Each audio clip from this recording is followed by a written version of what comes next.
Hello everybody and welcome back. Thank you very much for joining me. Tonight I have an absolute treat for you. I have Werewolf Mike, who you guys are used to. And I also have David, who's one of the BBR members. And he's also a witness to the werewolf creatures. So I've brought him on tonight with his kind permission, and he's going to share some of his encounters with us. So hi guys. Hi, good evening. So, David, if you don't mind me asking, you're in the Cheshire area of the northwest of England, aren't you? Not too far from myself. Yeah. And Winsford. and you are a regular at, let's say, Delamere Forest and the areas around there. Yeah. Yeah, and that's where we're going to be having the future meet on the 15th of Feb. 2020. Yeah, and you're organising the meet, and I explained to the members the other night in a video that the reason you're doing that is because you've had experiences in the area, and that's far more important than me just going down there and reading out a load of sightings, because you know the area as well, you're local to it. So if you don't mind me asking, when was the first time you had an encounter or you realised that something strange was going on? Well, the very first time it was I was on a 210 shift, and I used to in the centre of Winsford. You've got a river that runs straight through it, and there's a massive roundabout, and there's two pubs like surrounding it. Yeah. And I was it must have been about 10:30, 11 o'clock, and I've noticed. Can you hear me? Yeah, of course can. Yeah, fine. Yeah, I've noticed something. I'm not sure whether it was a bin getting knocked over, but it's by the side of the pub, and I was the only one there. There was nobody out, and I've seen. There's no way to describe it. Yeah. It was absolutely massive. He was climbing up the side of the pub. Oh. It took about 3 seconds to get up the side of a pub about 30 foot. Right. It was absolutely massive. I mean, I've never seen anything like it in my life before, but that's what started me off into all of this. It was absolutely gigantic. It took about 3 seconds to climb the whole side of the pub. Disappeared onto the roof.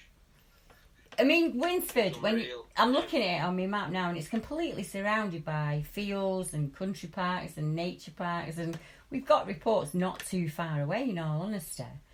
So it doesn't shock me at all. And there are, as Mike will attest, reports of them coming into towns and being very close to the towns, you know, so it doesn't surprise me at all.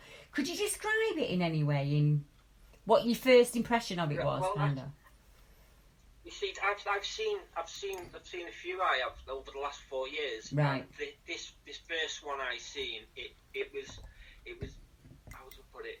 The only way I'd describe it was if you know what the one off American Werewolf looks like. Yeah. That is exactly the way I'd describe it. Right. It had really short legs at the back, Mm-hmm. and its body was massive, real thick arms, and when it climbed up the wall up the side of the pub, I mean, seeing it clear as daylight, it climbed. It's like have you ever seen like a lizard walk? Yeah.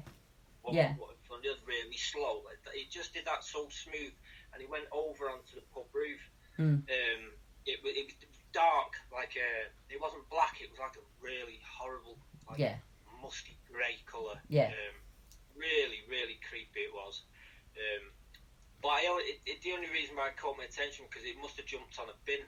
Yeah. Must have climbed on a bin to climb up there at the back of the pub because they had all the bottles go. So that's when I've looked over. It was only about 30 yards away, but oh my god, what a sight! It was absolutely unbelievable. That's the only way I would describe it, because I've seen other ones that resemble like a person, the dogma ones, like dog soldiers or something. This one wasn't. It was too wide. Yeah. So I can describe it. No, I get what you mean. Yeah, so just too big in build, because you do get like these. Yeah. The description of like really thin hips and like almost dog-like in the chest and things like that. You're talking about a big, muscular build, yeah. They do. This is massive. Yeah.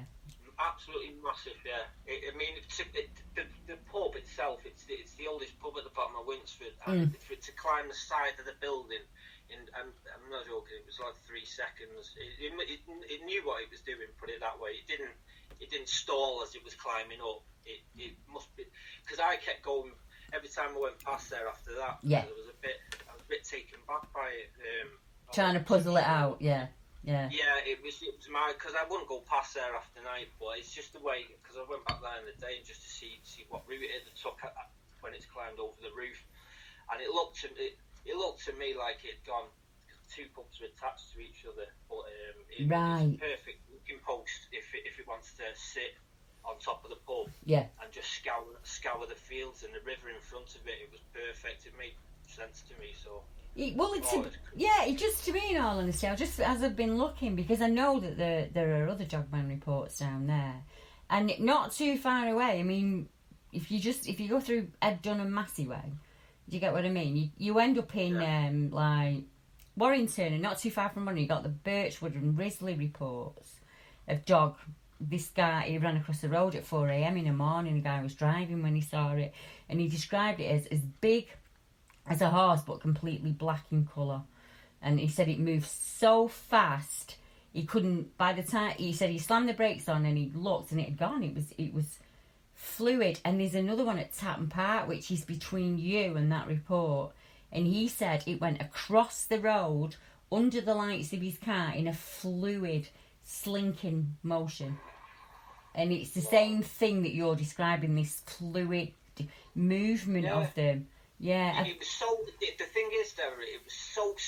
When I heard the noise of the bin, and then a clock ties in it went up so slow, but so easy, so I can't natural. Explain it to you. I just don't know what it was grabbing hold of to get up there, and what it grabbed hold of. It was unreal.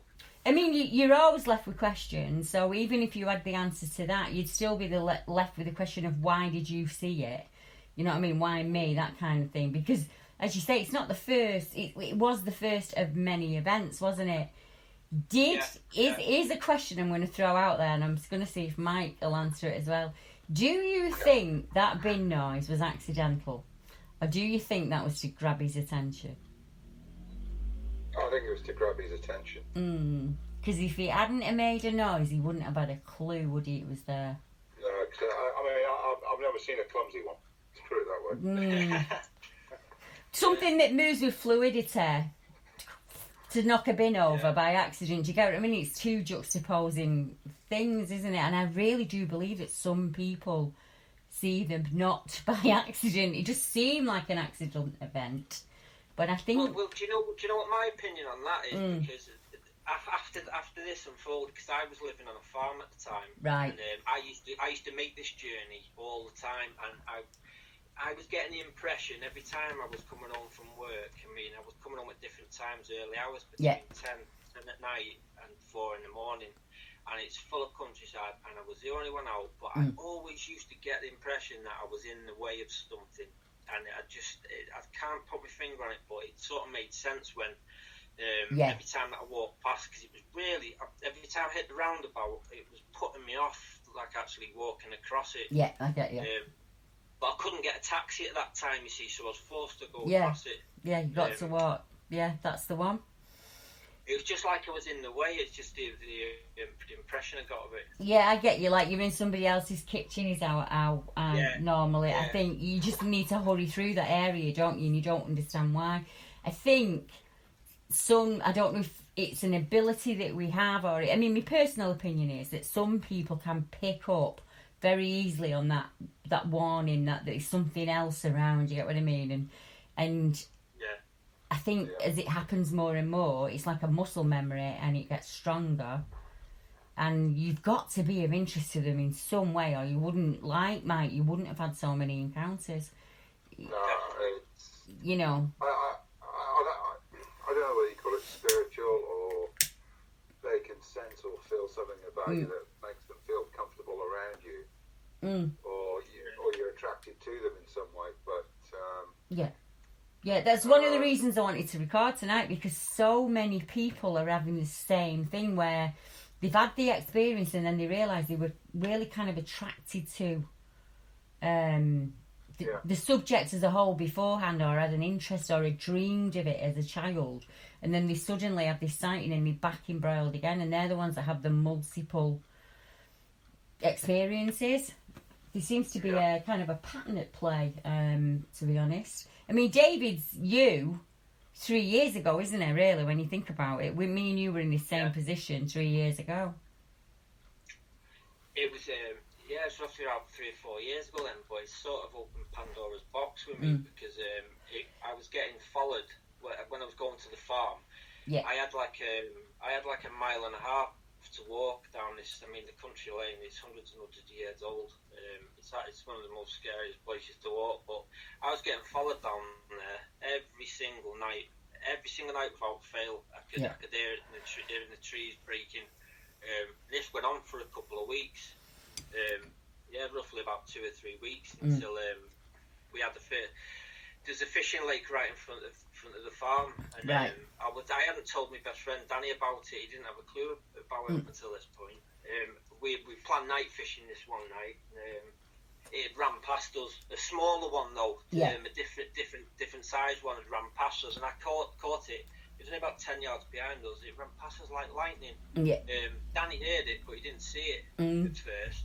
So I hadn't really told him about what I'd seen. Yeah. And about half an hour after that, it ran past again, and Danny had seen it.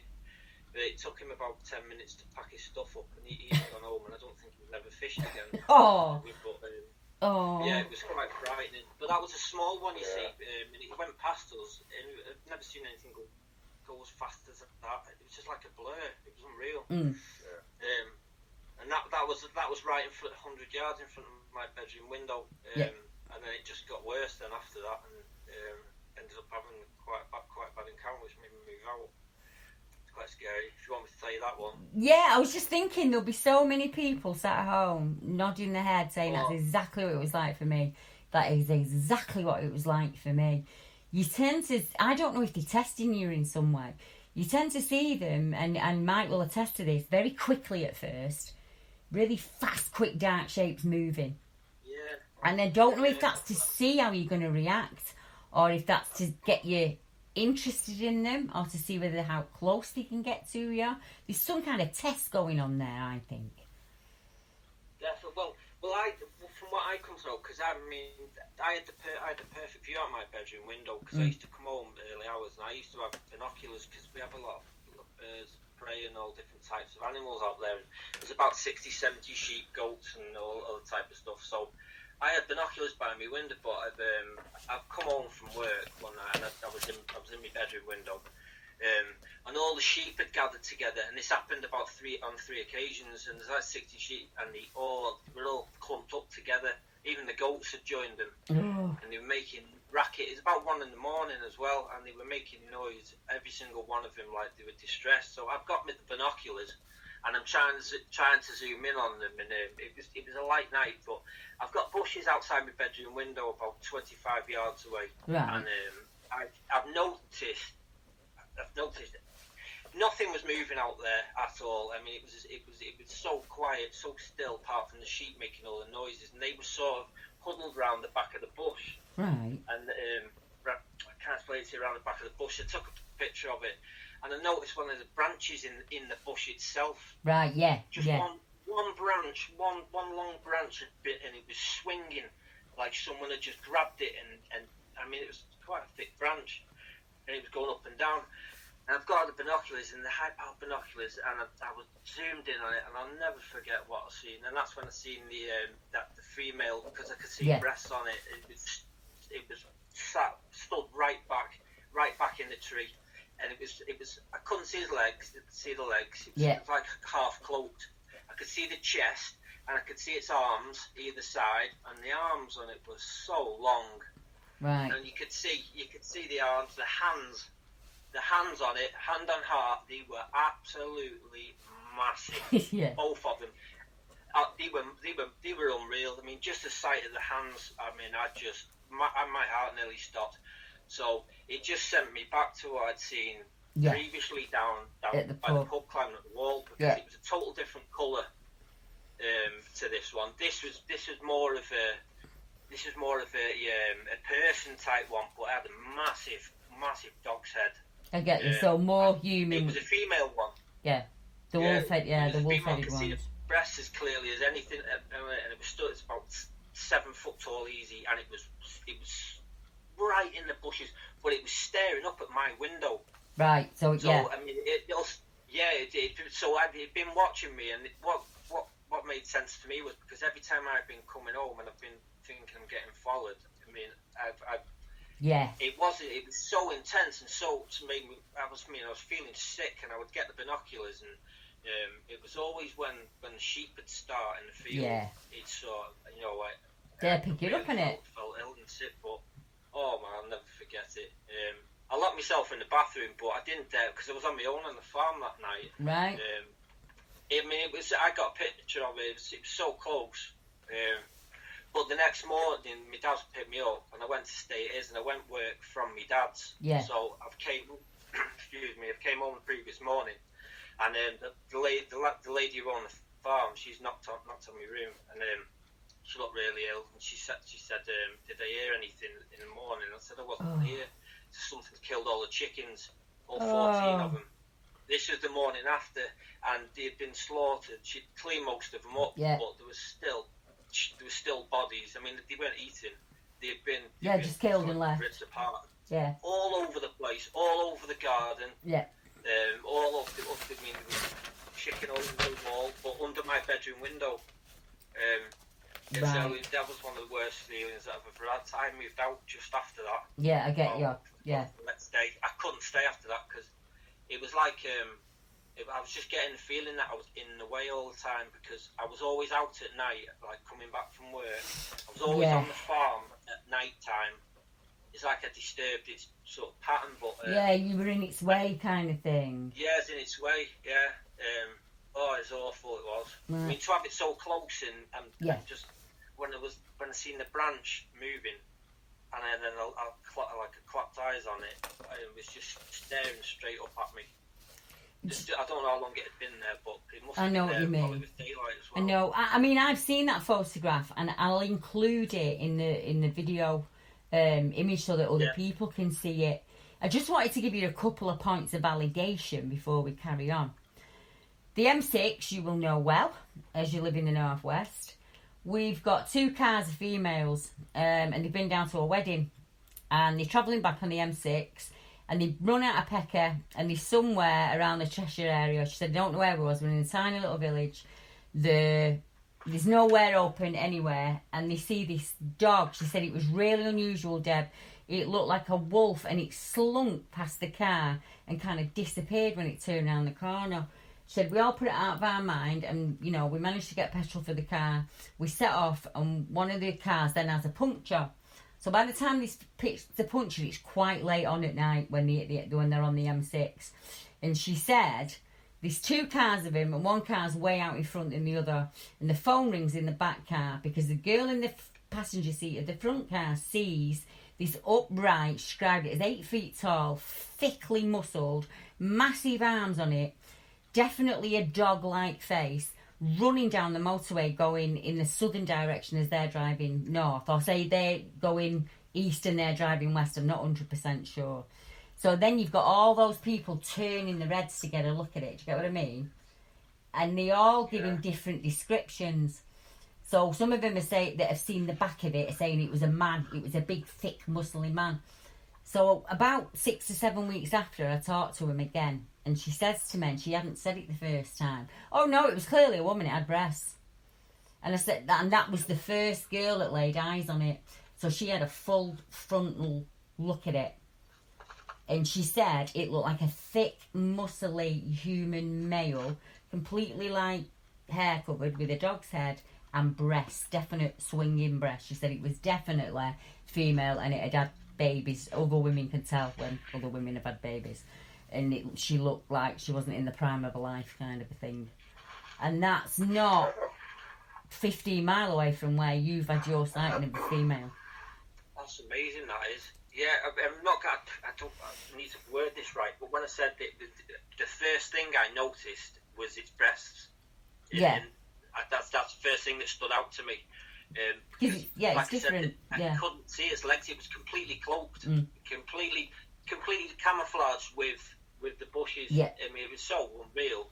But then I noticed the chest and breast straight away. I mean, it stood out like a sore thumb. But what frightened me the most, which made me move, and I'll never ever forget the sight of the arms How the thick they length were. of the arms, Yeah. and the size of the hands. It was unreal. Absolutely massive. I mean, you've seen hands and arms up close, Ian, can't you? Can you get a description of them for me? Well, I would say I've seen them. It's supposed to be 2 years now. 2 years ago, where the juvenile was trying to cloak itself, but it was practicing. It would say, if you look at the picture, it's just got like these massive, even if it's like 4 foot tall, it's just got like massive shoulders, really broad shoulders, and really, really strong upper arms. And I would say the adult that was looking after it was right in front of me, but it was cloaked, and I couldn't quite sort of see it. But I mean, I still had a feeling something was there, and I took a picture, and that thing just towered right over me, and you can see like an outline of one of the arms. It just seems to go on forever. But the cub, the one I call Fluffy, the one I took a picture of in its den, I went up to about 5 foot before I had this like snort, because I was feeding it Tesco smoky bacon. Right. And I went back the next day, and what it did, when I went up close again, it dipped its head and it got its left arm and put it over its forehead, like it was trying to hide, pretend it was hiding. Right, I get you, yeah, bluffing. I just thought, what a human, well, I suppose almost human thing to do. Yeah. Like, you can't see me, I'm hiding, but it was still there. But let's say one of the female adults there, called Peaches. I mean, I got a picture of her walking across an opening. I think the 15th of December 2018. It was a bit misty, but I mean, she was upright and she was carrying one in both her arms. And the arms were just like a gorilla. Yeah. Just a little longer. But the cub was sort of like greyish white and was looking over at me. But I've got about 2 or 3 pictures of Peaches. One where she, I suppose it was September or August last year, where she kind of crept up on me from my right. And there's, I think I've got another one of her somewhere, but I can't remember. But I think this is the one that's been trying to reach out. Yeah. Or try and get some sort of contact. Yeah, more curious. There was a couple of times. Yeah, there was a couple of times when it was where I thought this was it, and then some trail bike dudes have got ruined the past me. moment. Yeah, I get you. And then another time it was, I think there was some joggers went past me, but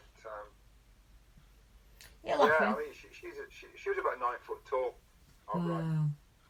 Wow. But there's some real big ones up in Nerney Woods. There's about 3 or 4 of them that are.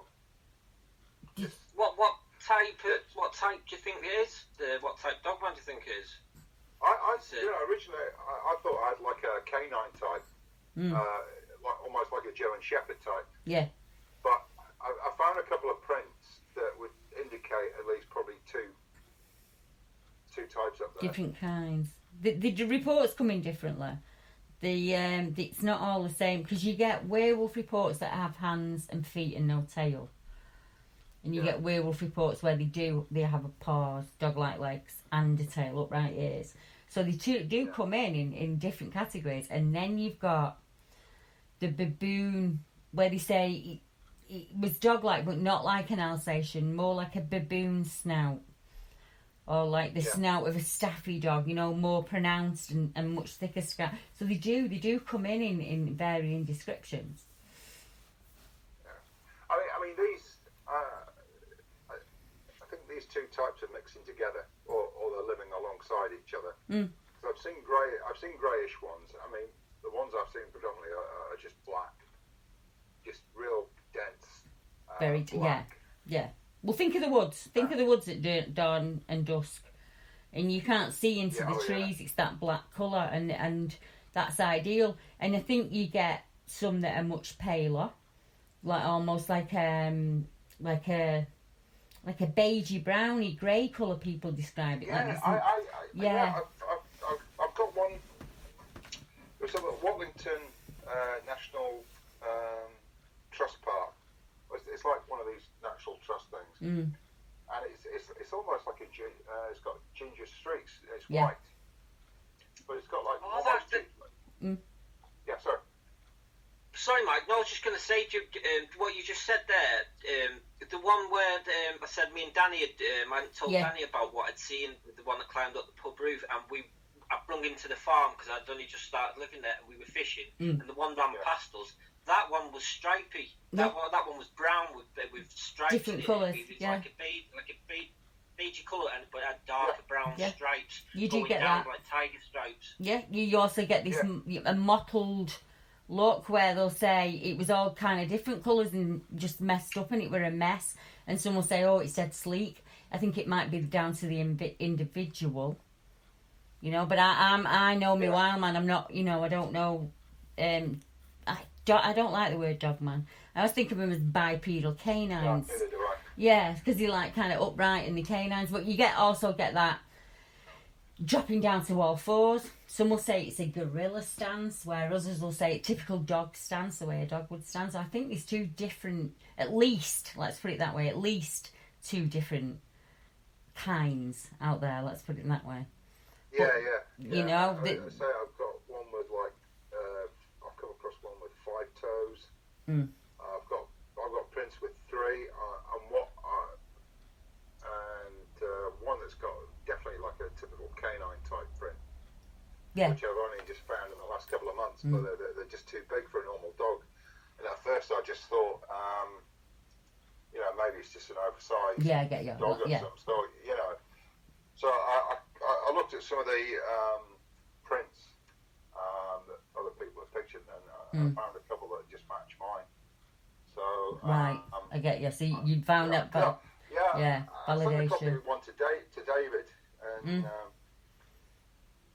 so there must be like 2 or 3, but definitely 2. Definitely 2 types. He had some good tips on prints.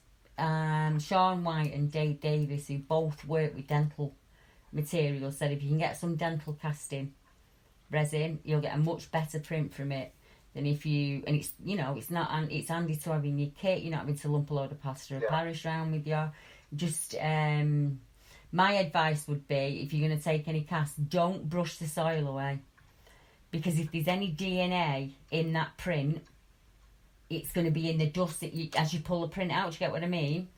That layer of crap on that print is probably going to have the DNA in it, and you see people all the time brushing it off with a brush, and it could have air, it could have sweat gland, it could have skin cells. Do you get what I mean? Yeah. Don't clean your print. Just pioneered a technique out what they call environmental DNA. What's that? What do you do with that? It's if it's like you just said, if there's any debris. Debris from a carcass, or say you've thrown a weapon away. It's in the mud, and you've handled it without gloves. They will find. No matter the contamination from the surrounding environment, they will find your DNA in it. That's good. It's called eDNA. Right, I didn't know that. Years ago, somebody told me, I think it was Billy Green, and he said we lose a lot of evidence there because people dust off the print, and that layer of dirt contains what we're looking for and that's if we're lucky enough to find a print. We don't all find them.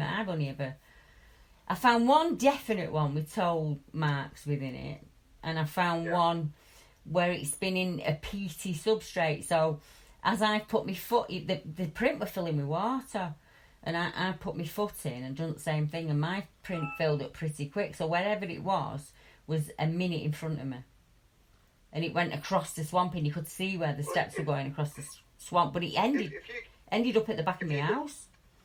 If you can find just like a normal pathway in the woods, sometimes if there's a lot of traffic, i.e. cyclists, hikers, runners, what they'll try and do is step in or use where the print's large enough and sort of mix it up, because you get a lot of stretches where you can see there's a lot of traffic.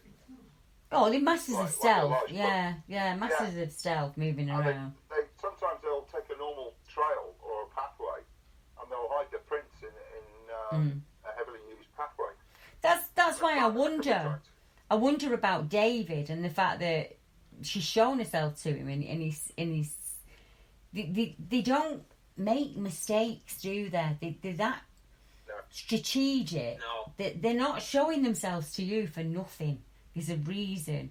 I mean, after you've seen the female wolf, what was the next encounter after that? Well, this was pretty bad. Well, it could have been. We had a really bad scare. Me and Danny. It was about 3 weeks later.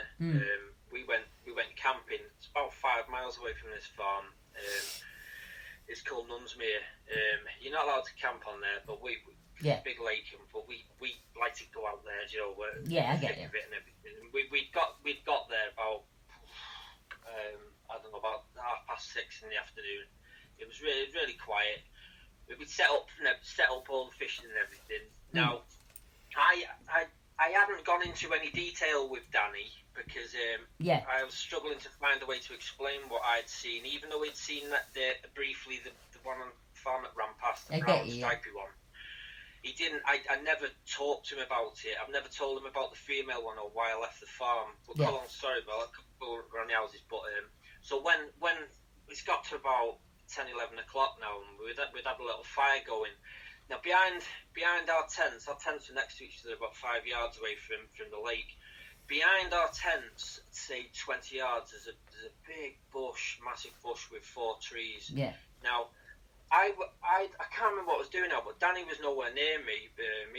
I think he was collecting firewood, but I've noticed he wasn't looking too well, and that he was white as a sheet, and he kept looking over at the bushes. So I've gone walking over to him, and as I've gone over to him, I just thought I sort of clicked, and I sort of knew by the way he was acting. I mean, he was really, really scared, and he didn't say anything, and he was just staring at the bushes. Now I've been looking over, and I couldn't see anything. So Danny's got in the tent, so I left him to it. Left him for about an hour or something. And then I went in and asked him. I said, "What's up with you, Danny?" I sort of knew deep down, because I started feeling really uncomfortable myself, but I didn't want to worry him. And then he told me, he said the bushes behind us. He said he's seen something crouched down when he was collecting firewood. Now what he described, I mean, my heart sunk then, because I just thought, here we go again. Yeah. For about 6 months now, I mean, on and off, I was thinking I was getting followed. I mean, up until I left the farm. It was. I mean, I was 100%. I thought, oh my God, you know, they followed me here. That's the impression. He says, I said, what did you see? He said, right by the bushes. He said, it was lying down basically. I mean, I don't know how. He said it was massive. He said he doesn't know how it got so close to the floor and flattened itself to the floor. Yeah. He said it was massive. He said it was under the bushes and he was staring at him. And he didn't know what to do with himself. He said he lost all didn't know what to say or think. He just went more or less paralysis sort of thing with fear. Which is understandable. So, I've got him out of the tent, and we've gone over and we stood about 15 yards away from it, and he's pointing out to where it was. So I said, Danny, come on, we'll just get in the tent. Yeah. You know, and he's trying his hardest. Couldn't see anything, so we both got in the tent. Now it's about 1 o'clock now, and I started getting feeling a bit uncomfortable, and I didn't want to scare him and tell him too much about what I'd seen. But I'd got flap at the back of my tent, and I only had my phone with me, and I was looking directly at the trees, and I could see, and it was clear that it's a massive head, but it was, what I was seeing was stood up, really, really scruffy looking animal, and it was about 7 foot tall. It had its body hid behind a tree, and its head was to the right of the tree. Yeah. Now, where Danny had said he'd seen his was the one that I'm looking at now, to the right of that, 5 foot away. Danny said that's where he's seen his, but close to the floor under the bushes. So I'm there. I'm trying to take a picture of it. I got a couple of pictures of it, and Danny's out cold and everything. So I was starting to get a bit panicky then because we had no signal. So Yeah. when my heart sunk, I could see it as clear as daylight. I could see the muzzle on it and everything, and it just every single every single bush, leaf around it. You know, it was just deadly still. You could just see it with the picture. It was so scary. So I didn't know what to do. So we rung the police. Right. And told them to come out because we didn't dare move. I didn't know what to do because it was massive. It was I get you. It was the worst time. It was unreal. I understand, David. You're thinking, if I move now, if we set off running now, it's going to chase us. It's going to chase us down. Yeah. How do we get out? How do we get past it? What it was, because it was so dark. Yeah. And we didn't know. I didn't know where my torches were because we had them off as soon as we started. Realising. We're talking about what he'd seen. We shut all the torches off. Got in the tents. I couldn't find mine. We couldn't have found a way out of the woods if we tried. Yeah. And I didn't want to split up. I kept saying, exactly. Just stay in your tent. I'll stay in my tent. And I could see it. But the thing is, when I'm trying to get a signal to ring the police, and it kept going. So I sent my dad a text message. I told my dad, I said, don't worry. I said, I need you to do this.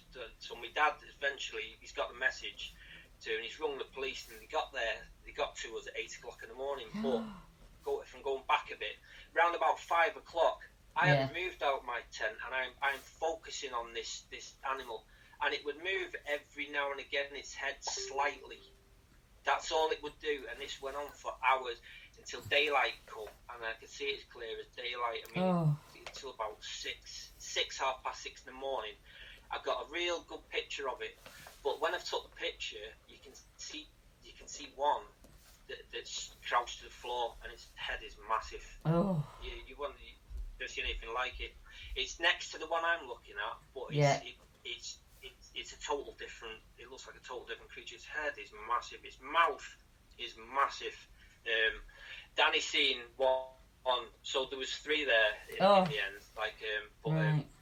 I just didn't know what to do. I was trying to take as many pictures as I could, but I was shaking like a leaf. I was so stunned by it. It stayed there all night, stalking, watching us. That's understandable. Police got to us at 8:05 in the morning. So there's about 15 of them that turned up. Right. So they escorted us out of the woods and everything. But I couldn't go into any detail because I had been after I seen the one on the farm, the female one. I'd started studying it then, and that's how I come to know what type of animal it was. So I had a bit of an education on it, but I didn't know what to tell the police because I didn't want them to think I was taking the mickey out of them. So what I just said, there was some big dogs, massive stray dogs, like that were attacking us. That's the only thing I could say. Yeah, I know what you mean. I'd a bit same. I wouldn't know how to describe. You're not on your own there. You know what I mean? Most of us would be. If I said to my dad to ring the police, I mean, I couldn't give him the reason why. Yeah, I get you. I could only get a message to him. If I'd told him what I was seeing, he'd have just turned his phone off. But not only that, he wouldn't have called the police. No, I get you. I understand. So, I had to say something else, but in the morning when Danny's come out and we were a bit. That's when me and Danny sat down and we had massive. I told him everything from scratch about the farm and everything, and then he told me in detail what he's seen. And I was like, oh my god, I've seen that as well. Just as light started to come, it was unreal. The size of its mouth, I'll never forget. It was just wide open. But the thing is, it's only 25 yards directly in front, and they were both didn't take their eyes off our tent. And just watch. So I mean, it was so frightening. So it's always at the back of my mind now whether because the one like I said, that was hiding behind the tree. I mean, that tree when we've gone back and measured how tall it would have been, it was gigantic. It was massive, but it looked really weathered. Yeah. Really, really wet, really rough, sort of unkept, shabby. Yeah. Like it had been out for completely and utterly different from the one that I'd seen on the farm. I mean, she just looked like a massive dog. Yeah, as we were saying before, they come in all shapes, colours, flavours. You get hyena type. That looked like an Alsatian dog. It looked like a baboon. There's a lot of descriptions coming out, but I mean, they're upright, they're covered in hair, they're masters of stealth, masters of their own environment, and are clearly very interested in you. Yeah, because you've had more events than that, haven't you? After that, I've had. Oh God, it's been all sorts of. I mean, it seemed to been attracting them after that. They wouldn't sort of leave me alone, but they were sort of. I was coming home from work again one night. And this is really in your face. This is in the town centre itself, on the same roundabouts where I told you the one that climbed up the pub. But if you go over the other side of the roundabout, there's a college that's just been built, and a massive car park and a subway. Right. And there's a row of houses and trees, but just on the other side of the houses, the river and the lake is, and the entrance where you could get onto all the fields. And I was coming home. I told Mike about it. And this is going back. This is just after the when it had gone up the wall. Yeah. This is like, I think it was about a week after, and I did a massive. We were on the island next to the river, and you could hear something trying to clear its throat. Right. Yeah. But I mean, it's when I say clear its throat, it was a big effort to clear its throat, and it went from clearing its throat to making. Sounded like a person that was having a bit graphic this, but having a neck broke. Right. And then it went to a massive grunt, and then a real loud scream. And this is just. I mean, the river, the width of it is 15 foot. Yeah, it's the River Weaver. I mean, yeah. The River Weaver, yeah. Yeah, I know it was in the bushes. What must have been sat there watching us, but when it was clearing its throat, I mean, it was deafening. But it went from that into, you could hear like gristle. Oh, I know what you mean. That crunch. It was horrible. Yeah. It was frightening. Like it was changing it, or trying to change its. I get you. Yeah, that going from you that. All this gristle moving, and all this neck muscles. So it was horrible. Yeah, I'm going to demonstrate the noise. I was practicing before, but I couldn't do it justice. It was it's like a person stroke animal having its neck broke into a scream, like a woman's scream. Well, it's awful. We've had reports from not forever away of dark dog-like looking creatures. We've got reports where men have gone into the woods and a dog's come out on the other side, a wolf-like dog. And then we've got report of the guy that was found awake on the path, and he only had his underpants on, and he was completely covered and snoring his head off in the middle of the New Forest, in the middle of nowhere. And then obviously that photograph that I sent you over before of the deer in the tree. We'll talk about that a bit later on. So there's lots and lots of things going on in the area that are similar or fit in with your reports, if you get what I mean. And just looking at the Weaver, there's streams and watercourses that take us to Delamere Forest from the River Weaver. It's all connected, you see, because where I was on the farm, that's called Top Flash. Right? Yeah. And that's the Top Flash, but that is connected to the River Weaver. It sort of heads down south, and it goes all the way through Crewe, Nantwich, and it sort of ends up going down to Norfolk. That's the River Weaver stretch. It stretches from Norfolk all the way through into Cheshire, through Birmingham.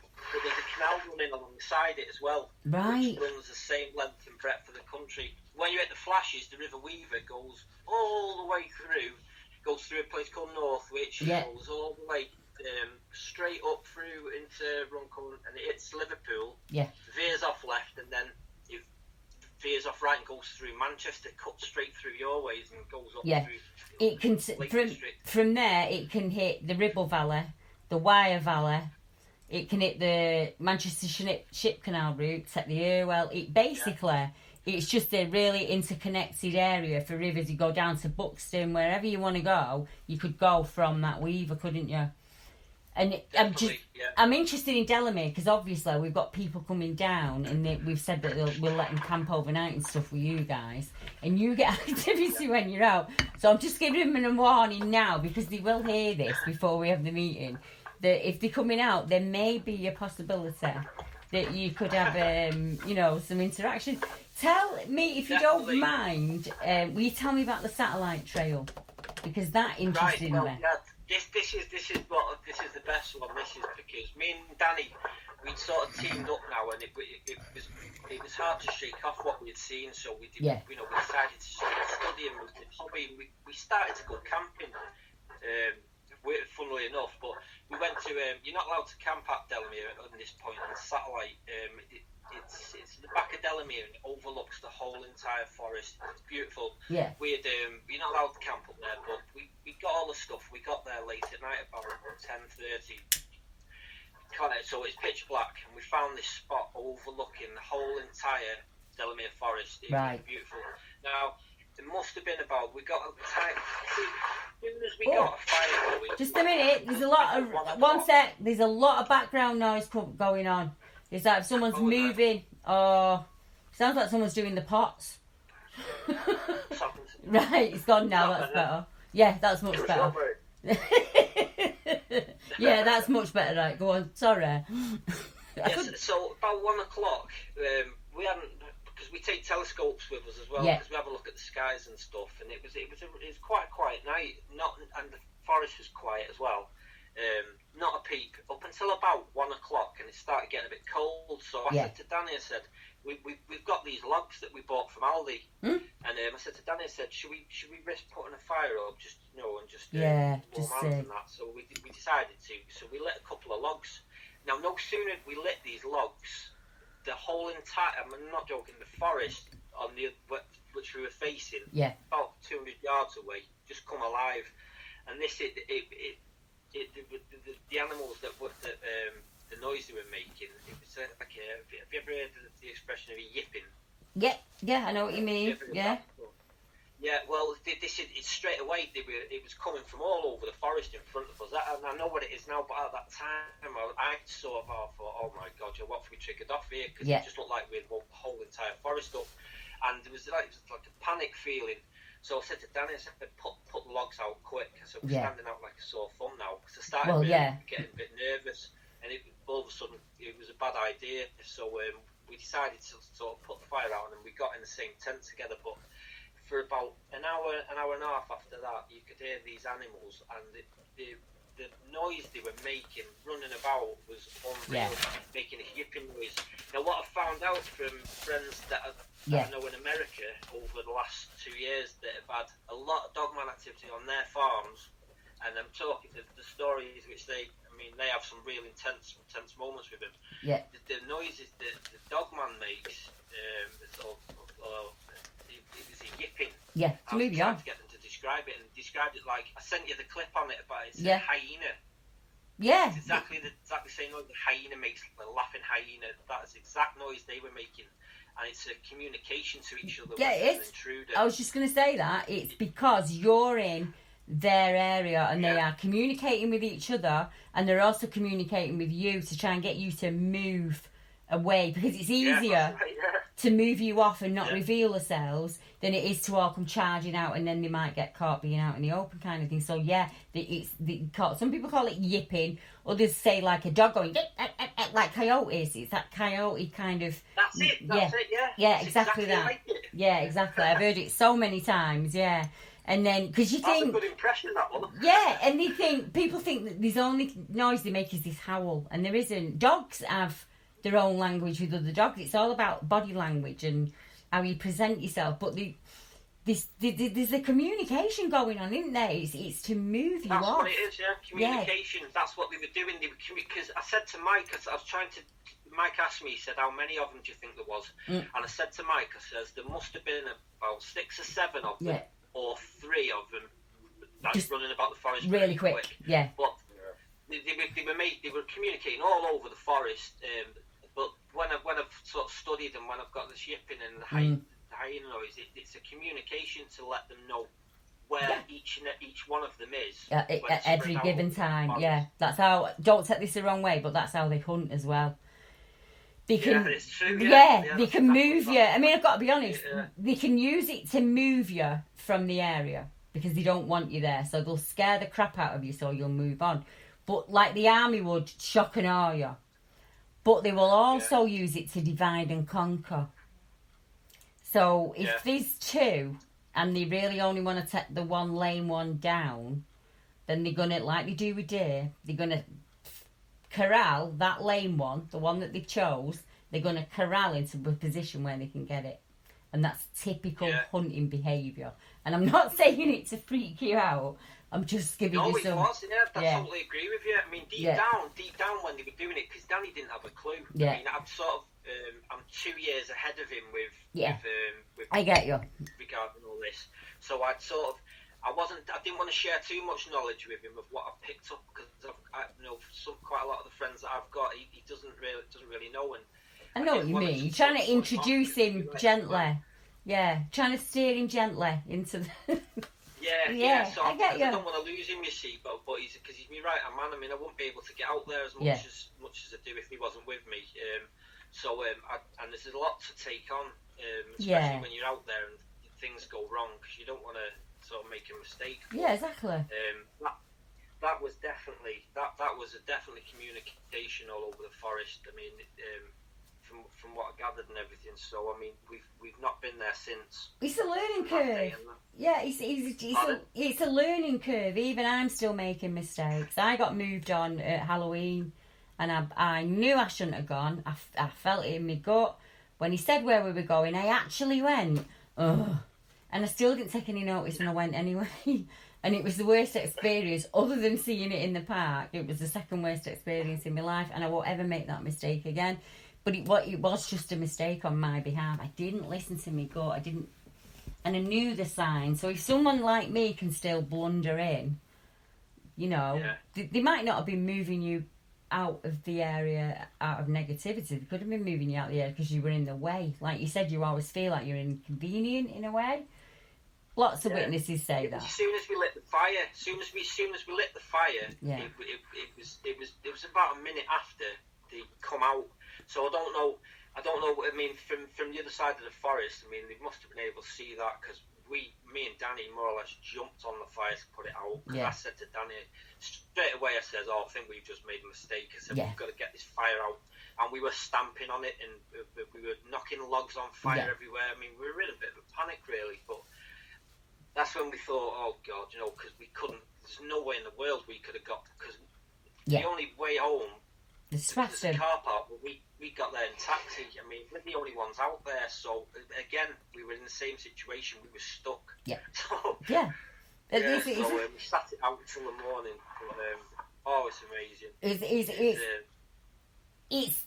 I've heard it so many times. Like there's a guy, similar thing. He's out in the wilds. He's in the forest of Bowling. He's got his fire on, and he sees something start to shadow him around the fire, and he said it's getting closer.